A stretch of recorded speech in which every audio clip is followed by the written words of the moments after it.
ভাই মন খারাপ করার কিছু নাই, কারণ আপনি রোনালদোর ফ্যান।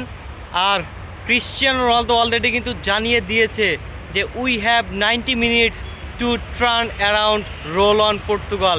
আমাদের ঘুরে দাঁড়ানোর জন্য আমাদের হাতে 90 মিনিট আছে, পর্তুগালকে সমর্থন করুন। আর ক্রিশ্চিয়ানো রোনালদো যেহেতু জানিয়ে দিয়েছে, ক্রিশ্চিয়ানো রোনালদো এত সহজে কিন্তু ডেনমার্ককে ছেড়ে দিবে না। ক্রিশ্চিয়ানো রোনালদো যেহেতু জানিয়ে দিয়েছে, ক্রিশ্চিয়ানো রোনালদো কিন্তু এত সহজে ছেড়ে দিবে না। অর্থাৎ রোনালদো ফ্যানদের মন খারাপ করার কোনো কারণ নেই, হতাশ হওয়ার কোনো কারণ নেই। কারণ 24 তারিখ ঠিক রাত 1:45 এস্তাদিও জোসে আলভালাদে স্টেডিয়ামে ডেনমার্ককে দ্বিতীয় লেগে গুড়িয়ে দেওয়ার সামর্থ্য রয়েছে পর্তুগাল ফুটবল দলের। অর্থাৎ 1 গোলের লিডে আছে ডেনমার্ক, তারা থাকুক। কিন্তু পর্তুগালের ঘরের মাঠে যেহেতু খেলা, পর্তুগাল ফুটবল দলের যেহেতু বাঁচা মরার ম্যাচ, হারলে বাদ যাবে। তো পর্তুগাল ফুটবল দল কিন্তু সেই হিসাবে মরণ কামড় ডেনমার্ককে দিবেই দিবে।